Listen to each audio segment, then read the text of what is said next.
السلام عليكم ورحمة الله. عاملين ايه؟ انا ياسمين محمد ودي رسائل ياسمين. النهارده جاي اتكلم معاكم في حاجة سريعة.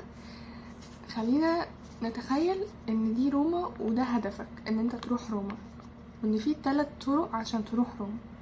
حضرتك مشيت في الطريق الاول ووصلت النص ولقيت ان الطريق مقفول مثلا او مش هيوصلك او ايا كان.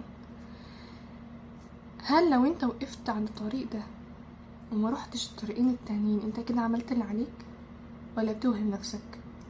هل انت كده اخدت بكل الاسباب اللي ربنا يسرها لك؟ يعني انت مشيت ال3 طرق؟ لا، فانت لازم ترجع تمشي الطريقين التانيين وتجرب مع كل طريق علشان تعرف توصل وجهتك.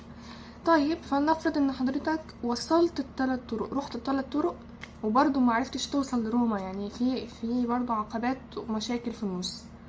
فقدام حضرتك حاجتين لازم تعملهم مع بعض.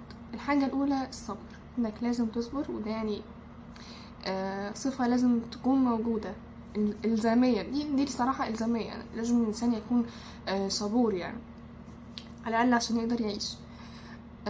تاني حاجة إن حضرتك تغير وجهتك.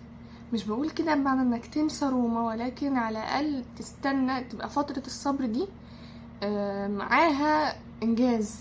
ما تبقاش صابر وقاعد وبس، انت صابر وبتعمل حاجة كمان عشان ما تحسش ان انت، عشان لو روما ما جاتلكش او معرفتش تروحها ما تحسش ان انت ما عملتش حاجة او ضيعت وقت.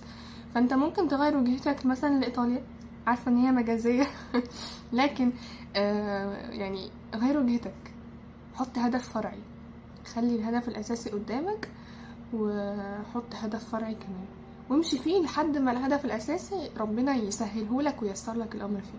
بس كده، دي كانت رسالة النهارده، اتمنى تنفعكم واتمنى يا رب تعجبكم، وربنا يهدينا ويهدي بنا ويجعلنا سببا لما يهتدى. اللهم امين يا رب العالمين. السلام عليكم ورحمة الله.